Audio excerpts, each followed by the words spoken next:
लोगों ने देखा ही होगा कि माननीय उच्चतम न्यायालय ने एक ऐतिहासिक फैसला दिया। 2 दिन पूर्व भी उनका एक फैसला आया कि जो घूस की राशि है भारतीय जनता पार्टी के खाते में जाती है ज्यादा, वो घूस की राशि अवैध है। और दूसरा, बैलेट चोरी करके जो अपनी सत्ता को कायम करते हैं वो भी असंवैधानिक है। मतलब घूसखोर और बैलेट चोर, ये भारतीय जनता पार्टी का नया नामांकन माननीय उच्चतम न्यायालय ने किया। चंडीगढ़ का मेयर चुनाव पूरे देश ने देखा था 30 जनवरी को, किस प्रकार उसका पदाधिकारी वहां पर वार्ड पार्षद नॉमिनेट होता है, प्रिसाइडिंग ऑफिसर बनता है और बैलेट पेपर की चोरी भी करता है।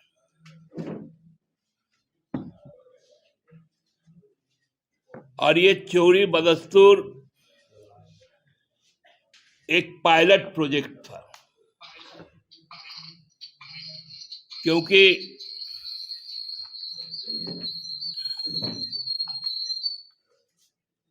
आने वाला समय लोकसभा का चुनाव है।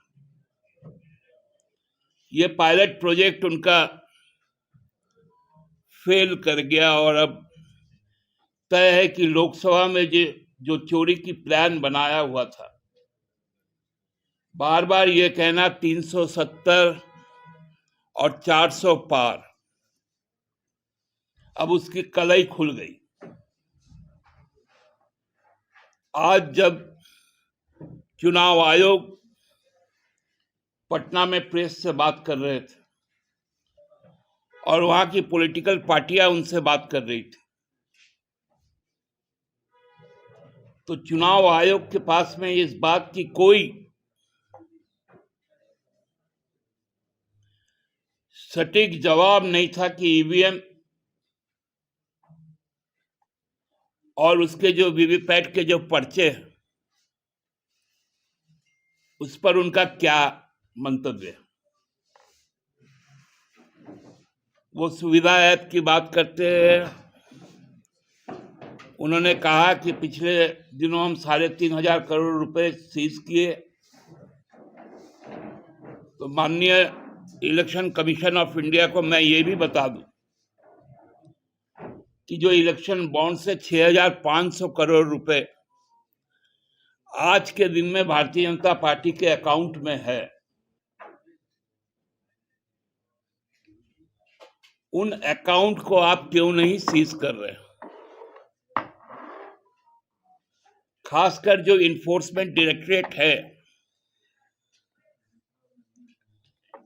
वो ये 6,500 करोड़ रुपए पर उनका क्या स्टैंड है, यह भी क्लियर होना चाहिए। चंडीगढ़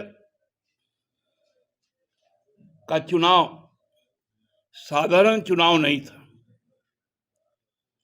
वो जो गठबंधन है भारतीय जनता पार्टी के खिलाफ, एनडीए के खिलाफ, उसका पहला चुनाव था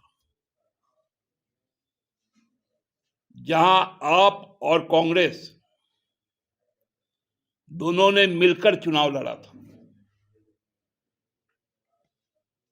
और उनकी संख्या 20 थी 36 में। तो एक छोटा सा इलेक्शन में मोदी जी का जिस प्रकार का एंट्री हुआ, क्योंकि भाजपा का तो इरादा था और मसीह मोदी का प्यादा था,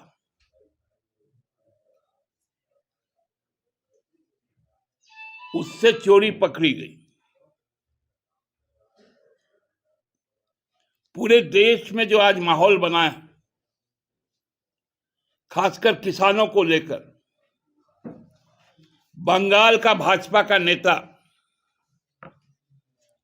बंगाल पुलिस में कार्यरत आईपीएस, जो पगड़ी पहनता है,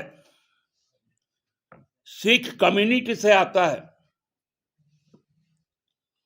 उसको खालिस्तानी के नाम से संबोधित किया गया। क्या इस देश में पगड़ी पहनना खालिस्तानी है? क्या इस देश में टोपी पहनना पाकिस्तानी है?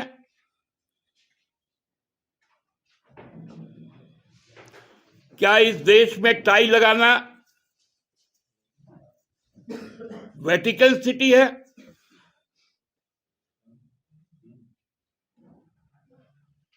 ये कौन सी राजनीति हो रही है? मोदी जी कपड़े से पहचान लेते हैं।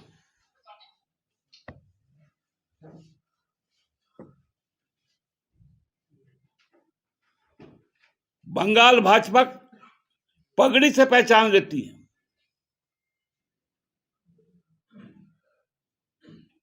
हम किस ओर जा रहे हैं? चुनाव के पूर्व में चुनाव के नतीजों का दावा करना, चुनाव आयोग गूंगा क्यों है?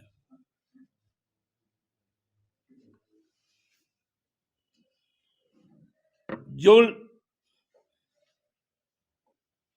लिविंग प्लेग्राउंड की बात करते हैं